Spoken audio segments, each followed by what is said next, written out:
Hello! Another week has gone by and I am back with another book.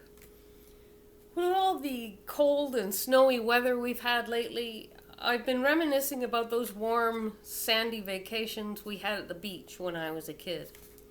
And this has reminded me of one of my favorite books by one of my favorite authors. This is The Telling of Lies by Timothy Findley. I write this on the first day of the last summer I, or anyone, will spend at the Aurora Sands Hotel. Ellen and Quincy Wells have decided they can no longer bear the burden of the past and have opted for the present. I cannot say the future. They have sold the Ash for an offer they could not refuse. I am told this by Arabella Berry, who says the offer was several $1,000,000.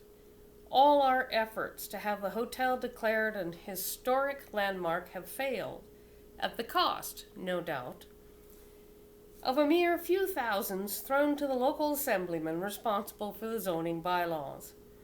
And so our white clapboard haven will be razed next fall, and in its place will rise the very symbol of these times, a condominium complex.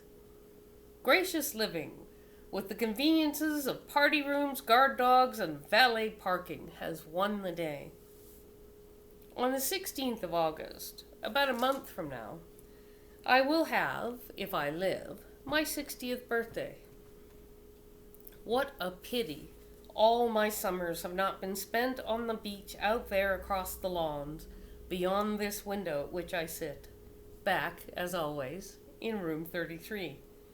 I was brought here first in the summer of 1926, 1 year after I was born, and barring the years of my imprisonment, I have returned incessantly ever since.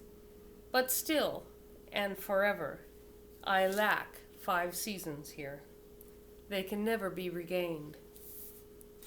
Nothing I can think to say or write reflects my sense of loss.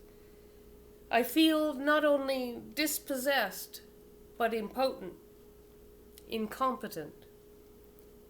On the one hand, cheated of reasonable expectations, I also sense a failure in me to do some duty, though what that duty might be I cannot tell. Something I wanted to save has been destroyed behind my back. Besides the sorrow, I feel a kind of rage that a handful of strangers will now take this sanctuary away from the untold hundreds of us who have come here forever. It is somehow incomprehensible to think that I shall never look upon this view again, of lawns and dunes and sand and waves, of the ocean stretching south unbroken all the way to Brazil. I find it inconceivable. They might as well have barred the way to the whole state of Maine as closed the Aurora Sands Hotel. Not to return is one thing. Not to be allowed to return is quite another. That's it for today. What are you reading this week? Please tell me in the comments. I'd love to hear about it, and I will be back next week.